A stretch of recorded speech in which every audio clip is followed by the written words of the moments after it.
how we recommend for you to study, okay? I do say that in some situations that study groups will help you. They keep your interest up, they make it a little bit more competitive, and the competitiveness always helps you remember things slightly better. But remember, we don't think that your group should be larger than 5 students. Somewhere in the 3 to 5 range. If it's more than that, it becomes too much of a free-for-all, and then it doesn't stay focused on the topic at hand. About 2 hours at a time should be the maximum that you do, and the strategy 3 times a week, for example.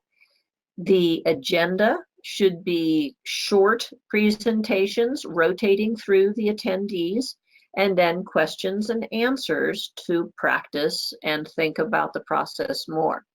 That can be really beneficial. I see all the time that people will get on the forums and say, I'm looking for a study partner, I live in Bangladesh, or I'm here, I need a study partner, whatever it is. And that can be beneficial if you find someone who challenges you, and it's not just a situation where there's one person in the group who is always doing all of the lecturing and everybody else is falling asleep at their computers. So you have to sort of get a group that works with you and challenges everybody in the group to do better. Doing practice questions is an incredibly valuable thing to do because it gets you into the strategy of thinking about the patient. So some of your thought process of patient-centered learning will come from practicing questions. But you should always study a particular subject before you do questions on it.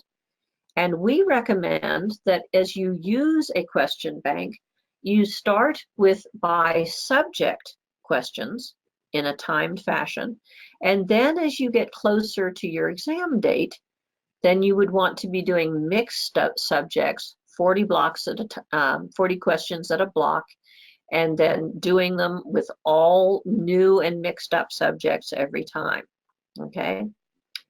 You want to make your practice with questions as much like the exam situation as you can, so that you're also dealing with your inevitable anxiety that you will have on test day, okay?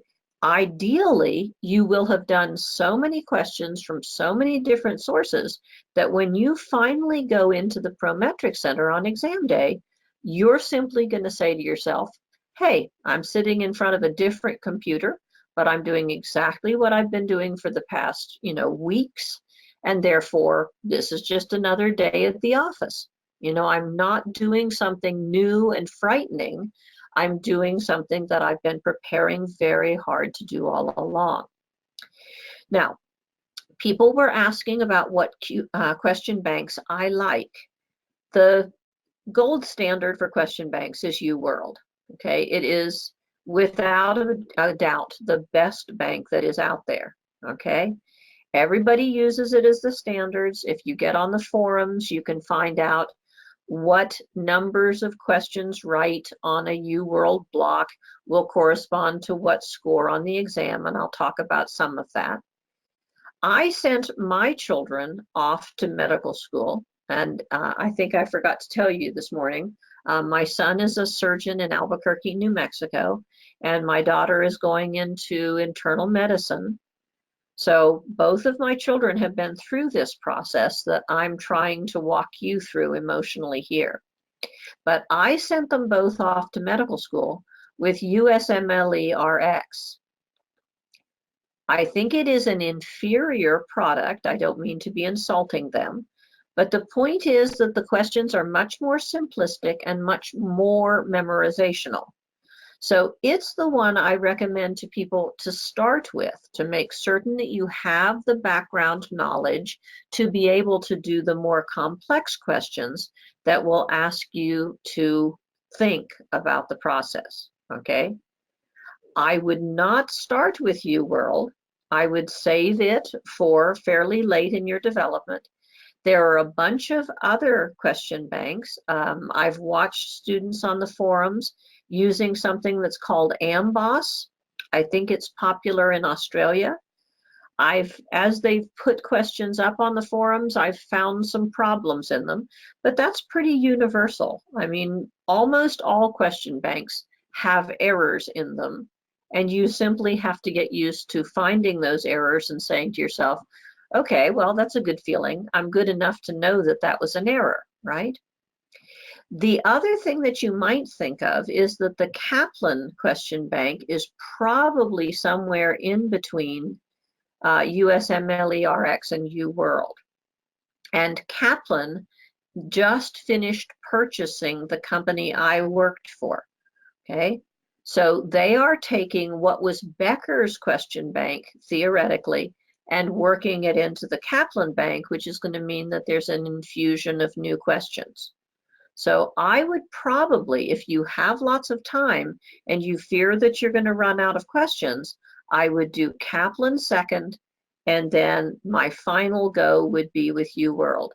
I really, truly do not recommend what many students say they do, which is go through UWorld 10 times. You're simply not exercising your brain if that's what you're doing.